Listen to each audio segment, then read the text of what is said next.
Assalamualaikum warahmatullahi wabarakatuh. Alhamdulillah sedulur, ketemu lagi dengan Berkah Family Official. Kali ini kita jalan-jalan, kita eksplor ke daerah pasir, ke gurun pasir, padang pasir.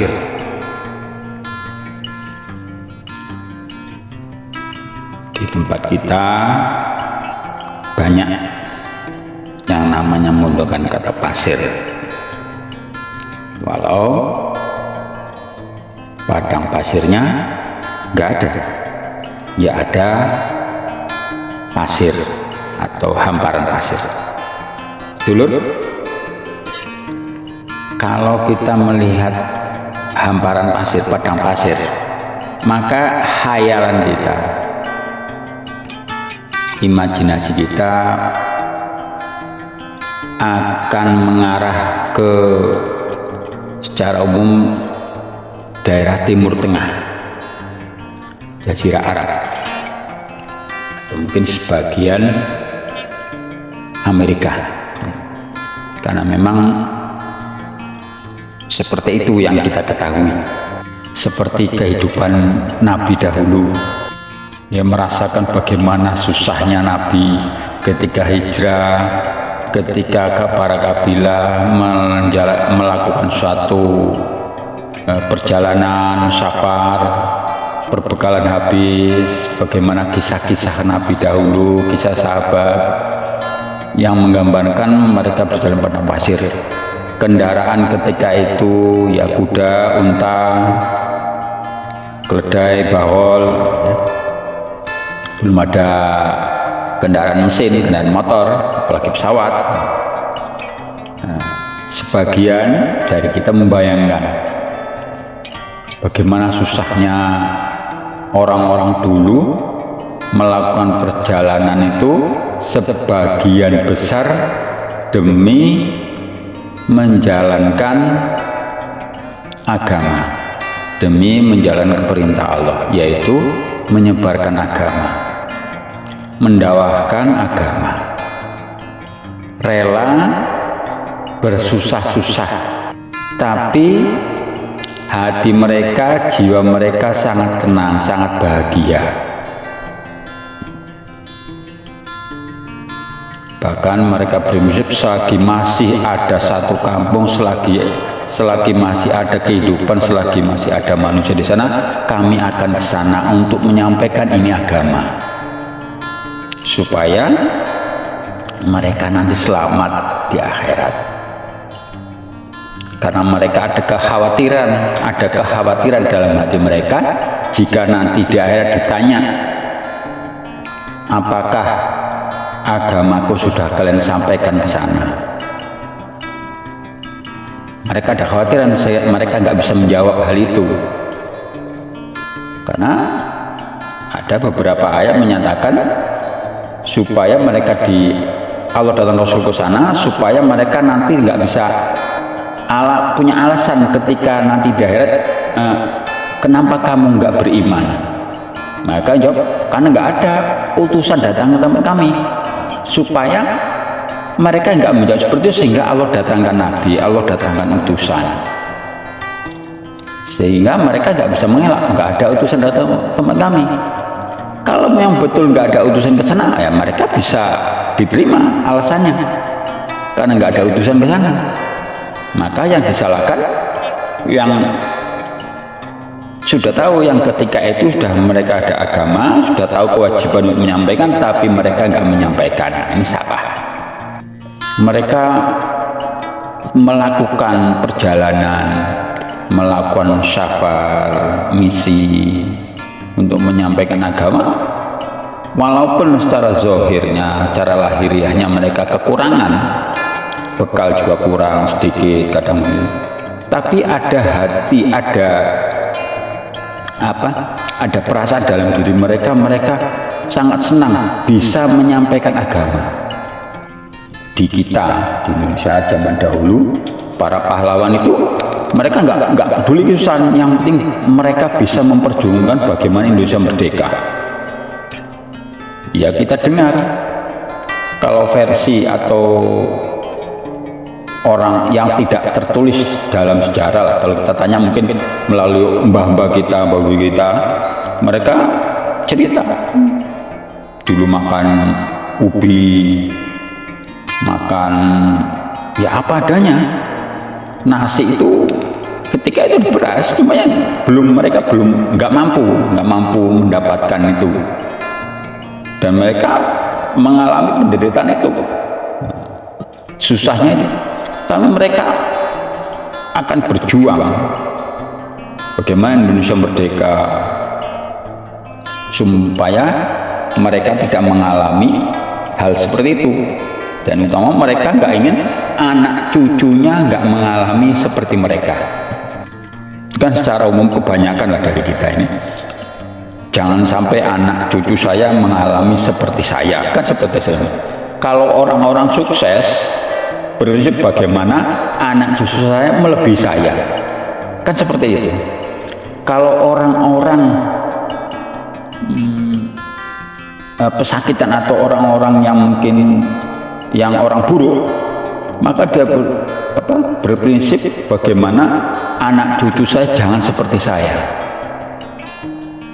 Karena manusia kita ini, manusia itu hamba kebaikan.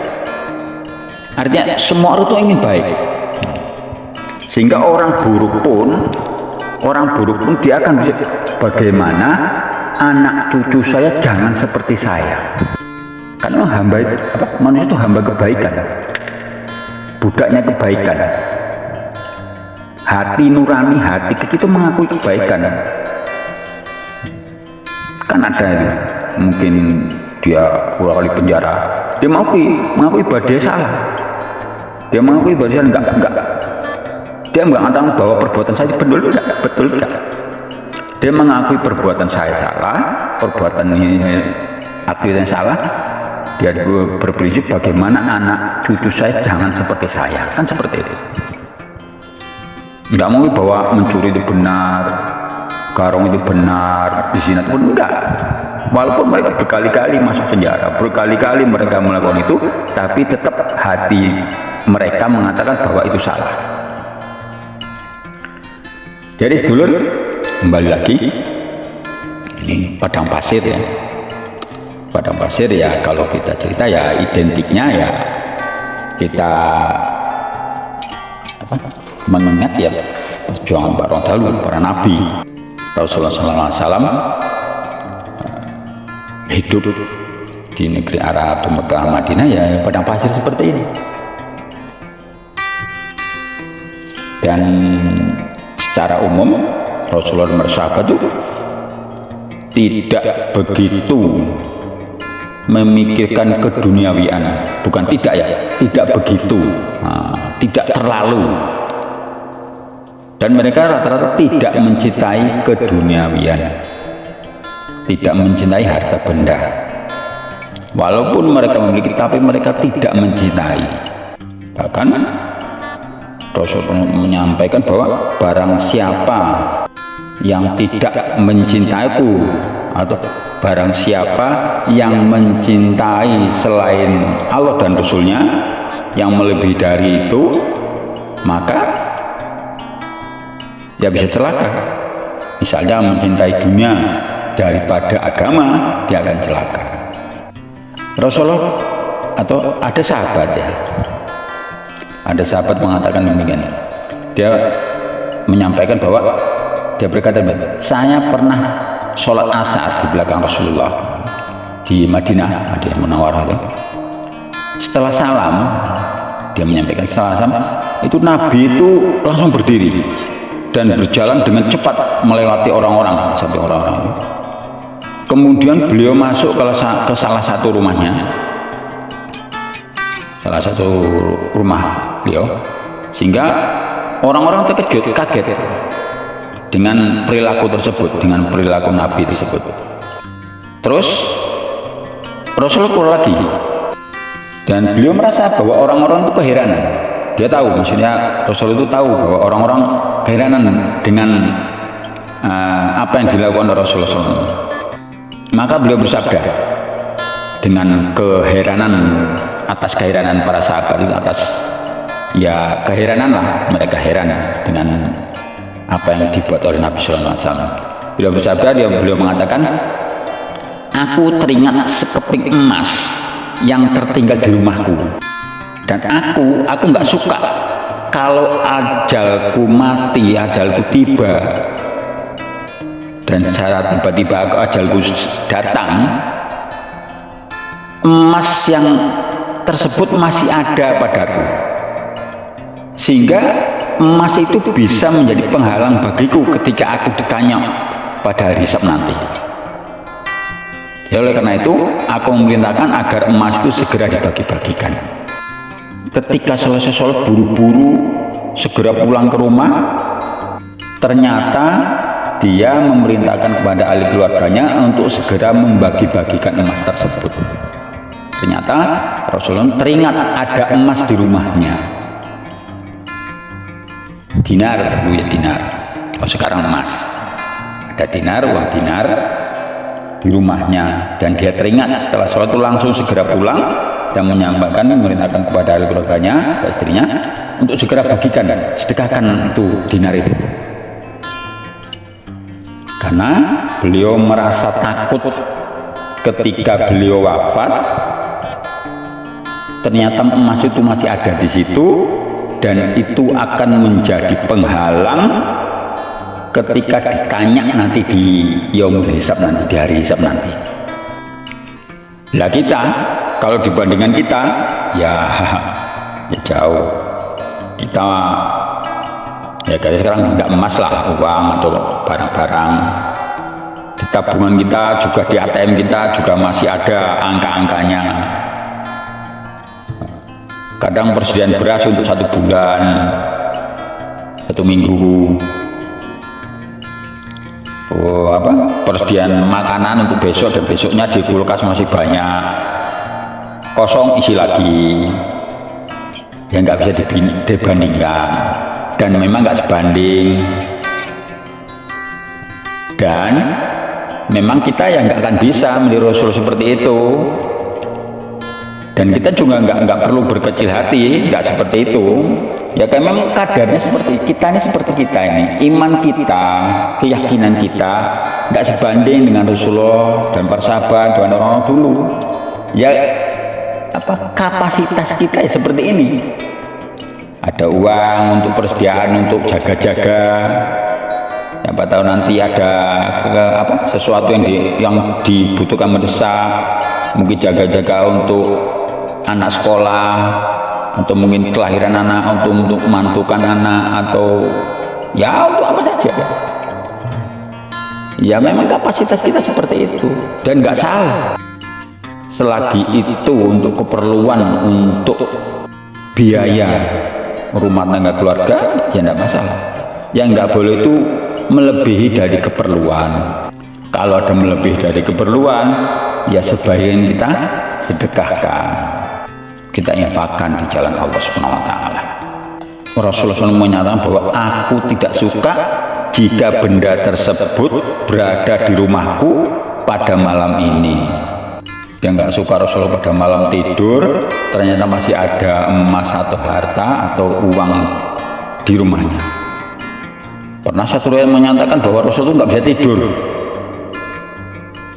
ketika Rasulullah itu mendapat hadiah dari raja, saya lupa raja ya, dari utusan itu hadiah, ada beberapa unta emas atau barang-barang di punggung unta itu, ada tiga unta. Kemudian beliau menyuruh sahabat itu, menyuruh Abu Hurairah atau Bilal ya, saya agak lupa, kemudian dibagi-bagikan. Rasul menyuruh itu untuk bagi-bagikan, ternyata, dan ketika dibagikan Rasul ini berada di masjid, menyuruh Bilal ya, Bilal membagi-bagikan, berada di masjid. Nah, suruh bagikan. Setelah dibagi-bagikan selesai, Bilal balik lagi. Bilal sudah. masih ada lagi, masih ya Rasulullah, bagikan lagi. Sampai malam itu belum habis. Maka Wahai bilang, apakah sudah habis? Belum ya. Sudah tak bagikan semua orang tapi belum habis. Maka Rasulullah diam aja untuk segera bagikan lagi. Setelah dibagikan semua, baru Rasulullah itu nampak tenang, wajahnya itu senyum, itu tenang itu. Baru dia balik ke rumah. Jadi ketika belum habis harta itu dibagikan, dia belum tenang, dia masih di masjid aja. Inilah akhlak Rasulullah, nggak suka dengan harta. Yaitu Nabi yang betul-betul Nabi, orang sebaik-baik umat saya, Pak, sebaik-baik makhluk, sebaik-baik manusia.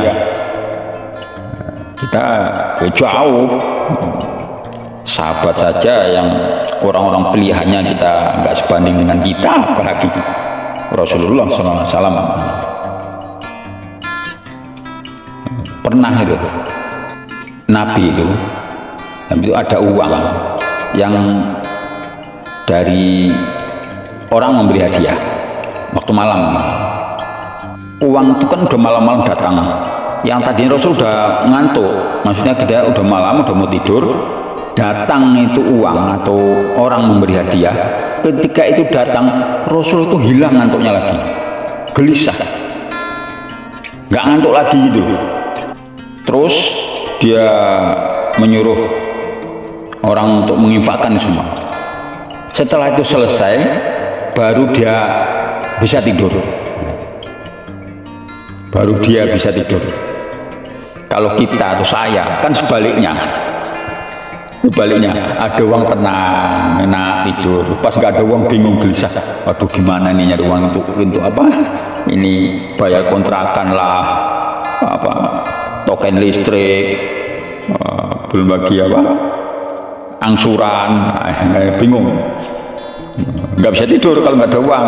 Kalau ada uang cukup, wah tenang. Kalau kebalikannya, ada uang nggak bisa tidur, setelah uangnya habis baru tenang bisa tidur. Nah kalau kita kan sebaliknya, makanya jangan membanding-bandingkan, nggak kelasnya. Pernah juga itu